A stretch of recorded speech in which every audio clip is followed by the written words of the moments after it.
Hi, this is Paul Dooley. You're listening to TV Confidential. Good luck. Polaroid's One Step is the simplest camera in the world. You don't have to focus or anything. I thought this was the simplest camera. This is. I just snap the shutter, and I've got the picture. Where? Well, I have to get it developed. And I just press this button. A motor hands me the picture, and I see it in minutes. It's pretty, but mine's just as simple up to when the picture comes out. What kind of logic is that? Mine? Doesn't make any sense. You mean you don't understand it? Ed Robertson, welcoming you back to TV Confidential Radio Talk Show Bell Television. They'll play part 2 of a conversation that began last week with Emmy Award-winning actress Mariette Hartley. Mariette, of course, won her Emmy for playing David Banner's ill-fated wife in a very famous 2-part episode of The Incredible Hulk. Plus, she has appeared in just about every major TV series of the past several decades, from The Twilight Zone, Gunsmoke, Columbo, and the original Star Trek to Grey's Anatomy and Law & Order SVU, not to mention the very popular and long-running series of commercials that Mariette did with James Garner for Polaroid cameras. Mariette's latest movie, our almost completely true love story, available streaming on demand, Amazon Prime, other streaming platforms. A couple more questions if I can, please. Come on. My whole life.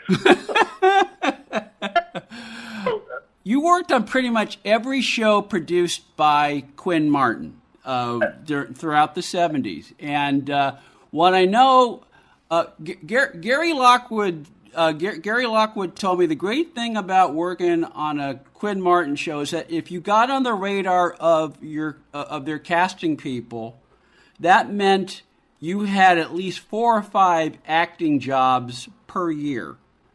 Absolutely. Which, look, you've worked constantly, but, like every actor, you don't always, when you finish one job, you don't always know what your next job is going to be. So, but my question for you is, some actors, they guest starred on a lot of Quinn Martin shows, but they never met Quinn Martin in person. Did you ever meet Quinn? I did. I can't remember when, but he was a terrific guy. Mm-hmm. He loved me because I had this, supposedly, I'm not terribly vain, but had kind of a sweet face. Mm-hmm. So nobody knew that I was the bad guy. Yes. And that's the only reason he hired me. No. You explain that to me. That's the only reason. Well, like it, that people will be guessing for an hour. Yeah, from what I understand, Richard Anderson told me this once too. He liked actors that can keep the audience guessing, where you don't know whether you're a good character or whether you're a femme fatale. And the flip side of that is just, okay, you may have played a femme fatale on the FBI this year, but just because you played a femme fatale once before, they would offer you another part that would be completely different from that, because they knew you were a good actor and they knew what your range was, and they appreciated that. I guess that's true. There were guys, well, I mean, the Gunsmoke thing, when I played the Indian, Mm-hmm.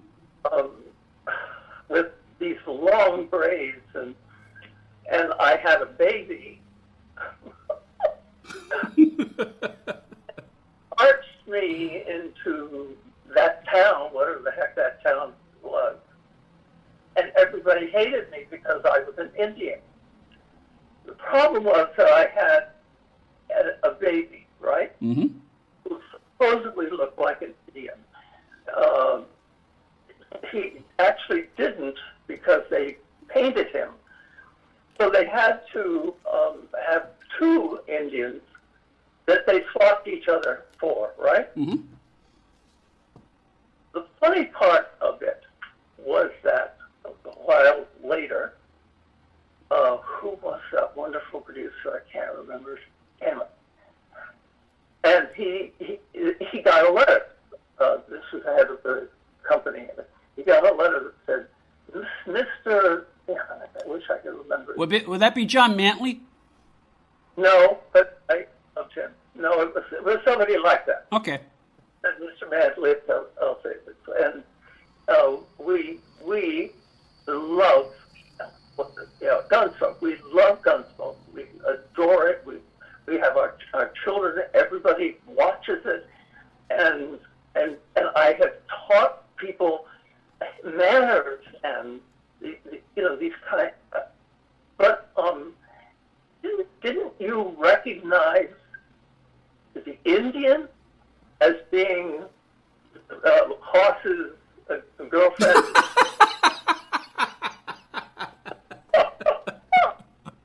And I thought, somebody sent me that letter, and it was heaven. And I thought, oh my, I think it's in my book. And I just, that is kind of part of what my life turned into, because people said, well, what was it like to come to Hollywood and all that? And I said, I felt like Alice's Adventures in Wonderland. Mm-hmm. That's exactly what it was like. Showing up at Sam Peckinpah's office and him turning to me and saying, I think I'm in love with you. And I thought, oh my God. I mean, and it went on from there. Mm-hmm. So it was kind of an interesting, strange beginning in Hollywood. Was it Leonard Katzman who was producing Gunsmoke? Because I think he produced it towards the end of the show, or am I throwing names out? No, what was his name? Leonard Katzman.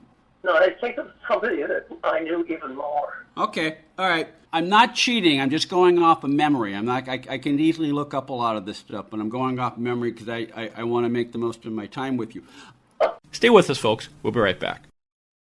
One more item. If you're starting a company, particularly one that is in an emerging market, you know that averting any sort of legal dispute is crucial to your business plan. Our friends at Tectonic Law offer an array of services that can help you avoid and preempt future litigation while also developing and protecting your intellectual property and intangible assets. Tectonic Law serves the needs of a host of emerging industries throughout California and beyond, including industrial designers, beverage makers, artists, farmers, retail stores, health practitioners, wellness experts, cosmetics manufacturers, nonprofit organizations, innovators in sustainable practices, and libraries.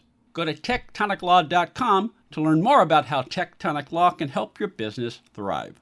tectoniclaw.com. Rock solid representation for groundbreaking industries.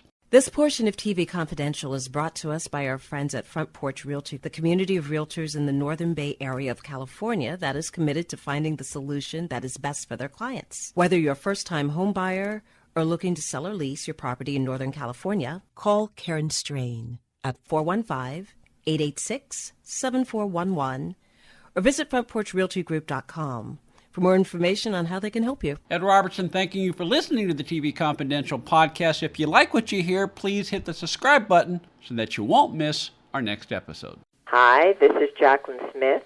You're listening to TV Confidential. Doctor! Dr. Fields? Yes? Hi, I'm David Benton. I know that you're not taking any more patients right now, but I really do need your help. You see, I have a highly unusual neurosynaptic dysfunction, which renders me subject to violent outbursts of anger. Now, I've tried radical radiological and chemotherapeutic treatments, but nothing seems to help. And I came to you because, well, not only your reputation as a psychiatrist, but also from what I've been reading about your new use of hypnosis in therapy. I really think you could be the answer to my problem. Well, I'm sure the Institute can arrange for you to meet someone on our staff. If you'll just leave your... Really, please, Doctor, that would be like going to Michelangelo and then ending up with one of his apprentices.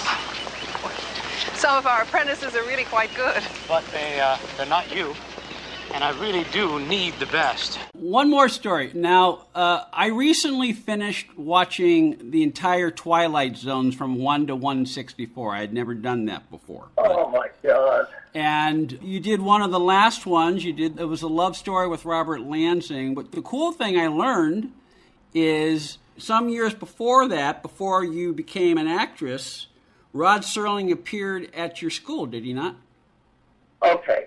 It's not a long story, but it's a true story. This is the Mariette show. Take as much time as you need. I went to Staples High School. I came from Western Connecticut, Westport, all that whole area. And when I was 14 years old, I was voted into being the drama, not coach, but the leader, the director of all these hits. Said, so-and-so and so-and-so. And one night, one day, a week, we got a television set, my family. It was a long time after that. Okay.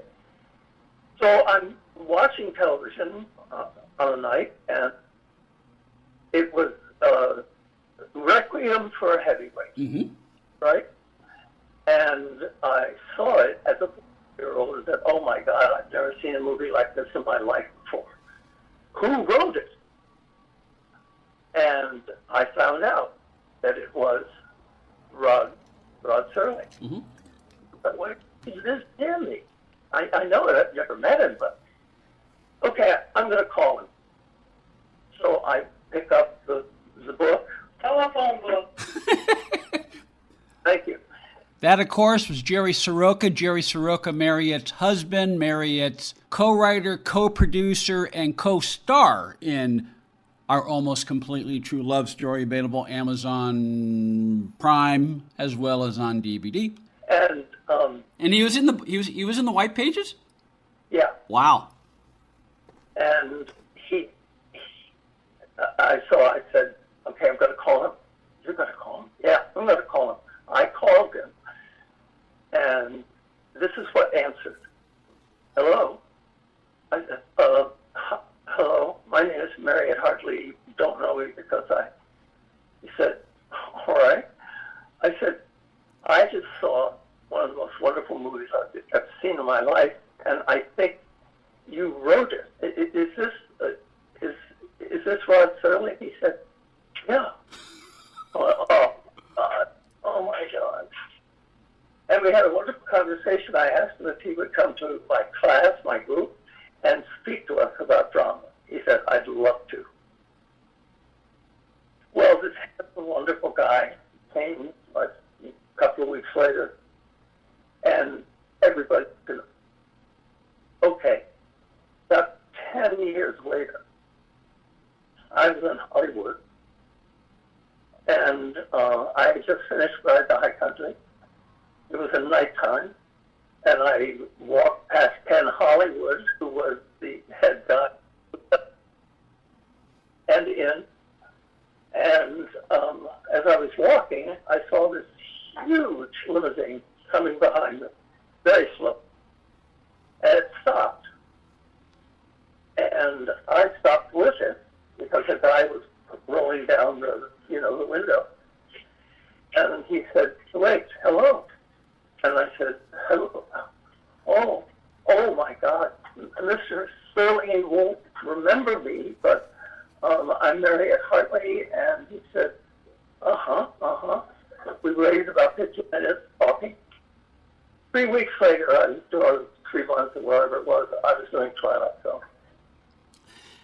I have been told by both Rod Serling's daughter, both of his daughters, and Anne and Jody, that for all his success in television and the movies, he was really a teacher at heart. And so I would imagine he relished the opportunity to talk to your class that day. But I didn't know that. Up teaching, I think someplace in New York. Binghamton, New York, I believe. Yeah, Binghamton. Yeah. Yeah. He was, and is just wonderful. We just met each other at the convention. Pretty wonderful. Yes. Oh, you're at the Serling Fest. You were at the Serling Fest this weekend? No, was it 2 months ago? Oh, okay. All right. Yeah, it was the big one. What was it? Convention. Okay. Alabama. No, not Alabama. Georgia. Georgia. Okay. Albania.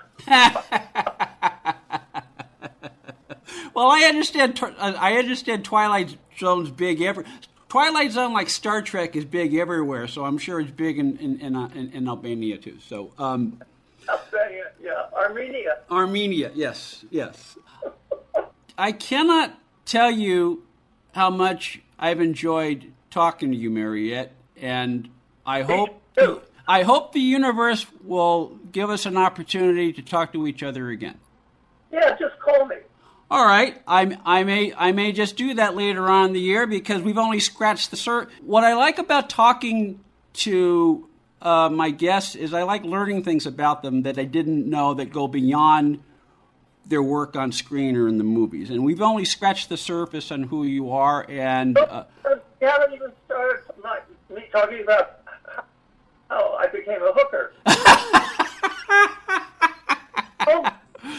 Well, we will save that for our next conversation. In the meantime, our almost completely true love story available streaming on demand, Amazon Prime, other major platforms. Mariette Hartley, thank you so much for spending part of your day with us. Thank you, sweetheart. It was a joy. Hey, friend, I hope you know this is Pat Boone, and you and I are enjoying TV Confidential with my buddy Ed.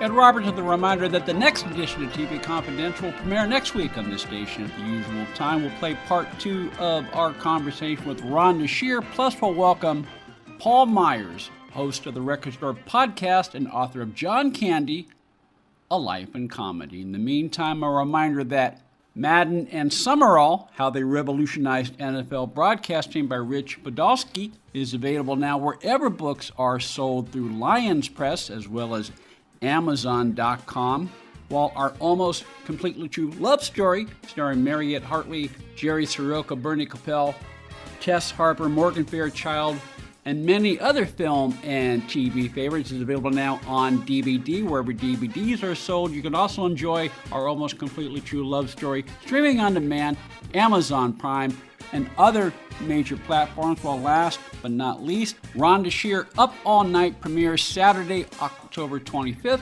at 10 p.m. Eastern, 7 p.m. Pacific on the Kings of Horror channel on YouTube. Details and more information, kingsofhorror.com, Rhonda Shear UpAllNight.com. Ed Robertson, Beth Tony Figueroa, Donna Allen, Phil Grice, and Susan Silver. Thank you so much for listening. Stay healthy, stay safe. We'll talk to you next time on TV Confidential.